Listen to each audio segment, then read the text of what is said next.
Hello दोस्तों। तो आज का जो हमारा केस है वो एक जाने माने केस बुराड़ी केस से बहुत ही मिलता जुलता है।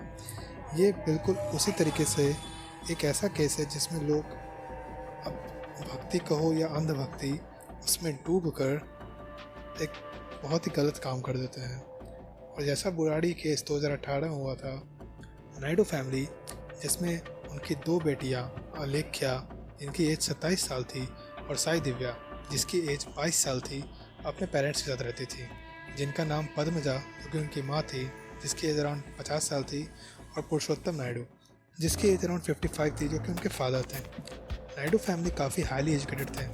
इनफैक्ट जो पुरुषोत्तम नायडू है वो एक केमिस्ट्री के प्रोफेसर थे गवर्नमेंट कॉलेज में, और उनकी माँ पद्मजा एक गोल्ड मेडलिस्ट थी मास्टर ऑफ साइंस में, जो कि आईआईटी स्टूडेंट्स को गाइड करती थी मास्टरमाइंड आईआईटी स्कूल में।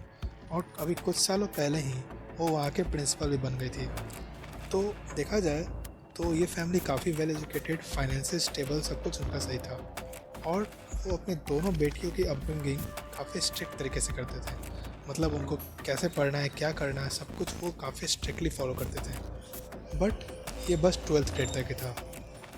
12th ग्रेड के बाद पद्मजा और पुरुषोत्तम जी ने काफ़ी सारे पेरेंट्स के जैसे अपने बच्चों को उनका फ्यूचर डिसाइड करने दिया।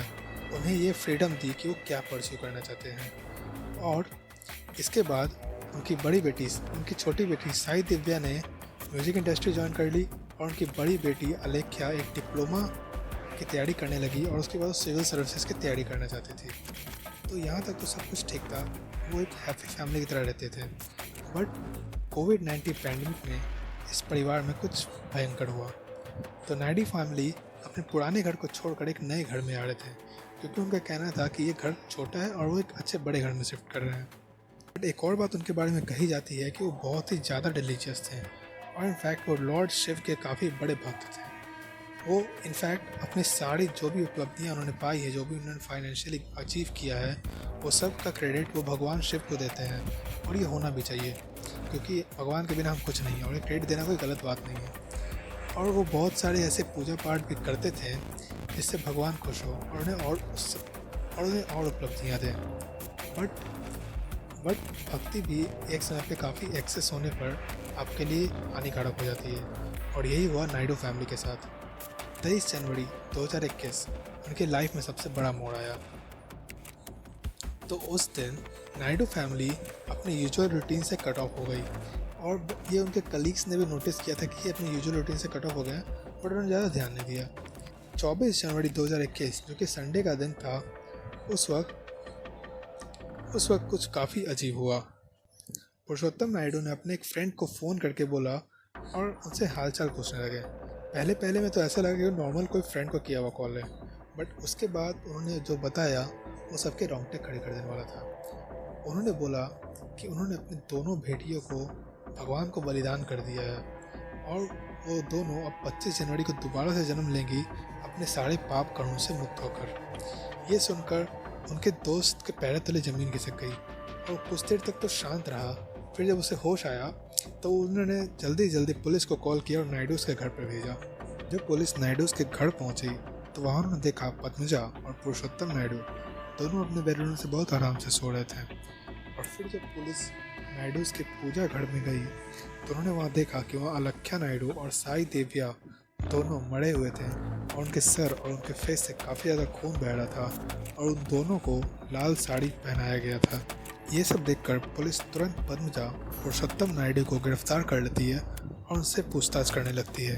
और उसके बाद जो उन्होंने कन्फेस किया वो किसी के लिए डाइजेस्ट करना मुश्किल हो जाएगा कि कोई माँ बाप अपने बेटियों के साथ ऐसा कैसे कर सकते हैं। तो उन्होंने बताया कि वो लोग एक रिचुअल कर रहे थे। उन्हें लग रहा था कि उनकी बेटियां अपवित्र हो गई हैं और उनमें पाप लग गया है, तो इसलिए वो उनका हत्या करके दोबारा से पुनर्जन्म करवाना चाहते थे। और उन्हें यह बिलीव था कि कल सुबह यानी 25 जनवरी तक उनका पुनर्जन्म हो भी जाएगा और वो पूरी तरीके से पाप मुक्त हो जाएंगी। अकॉर्डिंग टू देयर पेरेंट्स, तो सबसे पहले साई दिव्या ने अलेख्या को बोला था उस पर अटैक करने के लिए, बट अलेख्या ये सब करने से मना कर देती है। तो साई दिव्या ने उसे धमकी दी कि वो अपना सुसाइड कर लेगी, और सुसाइड करना इस रिचुअल में एक पाप माना जाता। तो इसलिए अलेख्या ने सबसे पहले त्रिशूल से साई दिव्या के सर पर वार किया। फिर उसके बाद साई दिव्या ने अलेख्या के सर पर डंबल से वार किया, जिसकी वजह से दोनों बुरी तरीके से घायल हो गई। और उनके हिसाब से करीब 1 घंटे तक वो लोग तड़पती रहीं और वो लोग जिंदा भी थी, बट उनके माँ बाप ने उन्हें बचाने की थोड़ी भी कोशिश नहीं की और उन्हें मरने दिया। और रिचुअल के अकॉर्डिंग उसके माँ बाप भी लगभग रात के 9 बजे अपनी हत्या करने वाले थे और फिर से दोबारा पुनर्जन्म लेने वाले थे 25 तारीख को। वो ऐसा करते भी अगर पुरुषोत्तम नायडू अपने फ्रेंड को कांटेक्ट नहीं करता और उसे सारी बात नहीं बताती और उनका इसके बाद अरेस्ट भी नहीं होता। अरेस्ट के बाद पद्मजा नायडू काफ़ी अजीब बिहेवियर करने लगी। इनफैक्ट वो तो ये तक बोलने लगी कोरोना उनकी वजह से आया है, चाइना की वजह से नहीं आया है और वो आज के बाद चला जाएगा, मतलब 25 तारीख को। और वो ये भी कह रही थी कि कल उनके डॉटर ज़िंदा हो जाएंगी, बस उसे 1 दिन का मौका चाहिए। फिर उसके बाद लगभग 2 दिन तक वो अपने उसे स्टेटमेंट तक अड़ी रही और वो ये इच्छा कर रही थी कि उनकी बेटियां वापस आ जाएगी।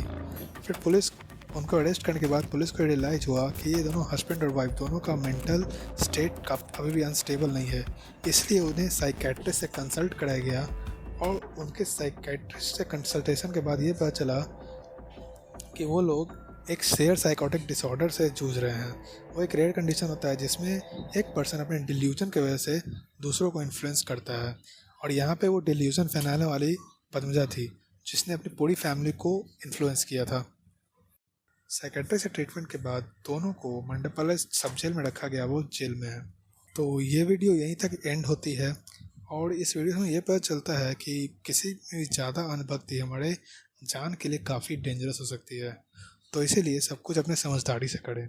कैसा लगा वीडियो को आप लाइक करिएगा अगर अच्छा लगा हो और चैनल को सब्सक्राइब करिएगा और